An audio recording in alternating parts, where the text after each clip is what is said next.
40 days and 40 nights of rain. That is all it took to erase the world. But Noah's flood is only the beginning. Because in the pages of Scripture, the number 40 appears at almost every major crisis, every pivotal transition, every moment where God takes a man or a nation and puts them through something that will either break them or make them. Today, we are going to trace every significant appearance of 40 through the Bible. And when we are done, you will see that each one is telling the exact same story. In Hebrew numerology, 40 is the number of trial and probation. It represents a complete period of testing, long enough to be genuinely difficult, structured enough to produce genuine transformation. The ancient rabbis understood this instinctively. They said that a human embryo takes 40 days to fully form in the womb. 40 is the number of formation, of being made into something new. But it is more than just a length of time. 40 is the threshold. It is the number that separates who you were from who you are going to become. In Genesis chapters 7 and 8, it rains for 40 days and 40 nights. The entire world is submerged. Everything that lived on dry land dies. And when the waters finally recede and Noah steps out of the ark onto dry ground, the world is different. God makes a new covenant, places a rainbow in the sky. The age that existed before the flood is gone. A new age has begun. 40 days of testing, and then a new world. Exodus chapter 2. Moses is born in Egypt, raised as a prince in Pharaoh's house, kills an Egyptian and flees into the wilderness. He lives in the land of Midian for 40 years, herding sheep, married to a foreign woman, forgotten by the world. He goes into the wilderness as a prince with a temper and an ambition that outran his character. He emerges 40 years later as a shepherd, humble enough to lead 2 million people through the desert. 40 years of preparation, and then a burning bush, and then the Exodus. But Moses is not finished with 40. In Exodus chapter 24, Moses ascends Mount Sinai and is with God for 40 days and 40 nights. He receives the law, the design of the tabernacle, the priestly order, the entire structural framework for how Israel will worship the God who just rescued them. He goes up as a leader of a rescued rabble. He comes down carrying the very words of God, his face shining with light he cannot contain. 40 days on the mountain. And then the law. And then, because Israel makes the golden calf and Moses must intercede, he goes back up for another 40 days and 40 nights. Twice. 80 days total on that mountain. A double portion of transformation. Numbers chapter 13. Moses sends 12 spies into the land of Canaan. They spend 40 days exploring it. They return with enormous clusters of grapes, fruit so large, 2 men carry a single cluster on a pole. The land is everything God promised. But 10 of the 12 spies say, "We cannot take it. The people there are too strong." The result of that failure of faith? Israel wanders in the wilderness for 40 years. 1 year for each day the spies spent in the land they refused to trust God to give them. The punishment mirrors the crime with devastating precision. 40 years of wandering, and then a new generation, and then the Jordan, and then the Promised Land. 1 Samuel chapter 17.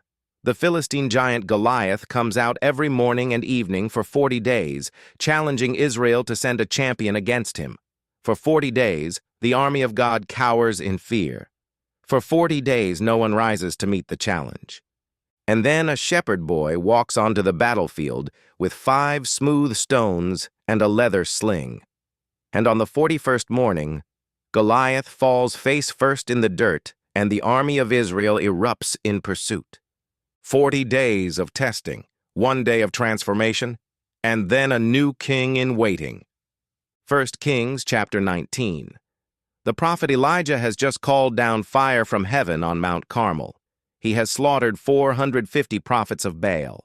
And now he is running for his life from a woman named Jezebel, who has promised to kill him by morning. He collapses under a broom tree in the desert and asks God to let him die. An angel touches him twice, feeds him twice. The journey is too great for you. And Elijah gets up and travels 40 days and 40 nights to the mountain of God, Horeb, the same mountain where Moses received the law. And there, in a still small voice, God gives him new purpose and new direction. 40 days of flight and failure, and then a whisper, and then a recommission. The book of Jonah, chapter 3. After his detour inside a large fish, Jonah finally arrives in Nineveh, the greatest city in the ancient world, and delivers the shortest sermon in prophetic history. Yet 40 days and Nineveh shall be overthrown. 40 days, not 30, not 60, 40, the number of the threshold, the testing period, the window before transformation becomes impossible. And remarkably, Nineveh repents. From the king to the cattle, everyone puts on sackcloth. God relents. The 40 days do not end in judgment. They end in mercy. 40 days as a deadline, and then grace. Matthew chapter 4. Immediately after his baptism. After the heavens open, and the voice of God declares, "This is my beloved Son, in whom I am well pleased." Jesus is led by the Spirit into the wilderness. For 40 days and 40 nights he fasts. And the devil comes to him 3 times with 3 temptations. Turn stones to bread, throw yourself from the temple, bow down and receive all the kingdoms of the world. Jesus refuses each one with a single line of scripture. In every other major 40 in the Bible, with Noah, with Moses, with Israel, with Elijah, the person or people being tested failed at some point, partially or completely. Israel made an idol on day 40. Moses struck the rock in anger. Elijah asked to die. Jesus passes the test perfectly. He emerges from the wilderness and immediately begins his public ministry. The second Adam succeeds where the first failed. The 40-day wilderness trial of Israel is recapitulated and redeemed in the 40-day wilderness trial of the Son. 40 days of rain and a new covenant. 40 years in the wilderness and a burning bush. 40 days on the mountain and the law of God. 40 years of wandering and the promised land. 40 days of taunting and a new king. 40 days of fleeing and a still small voice.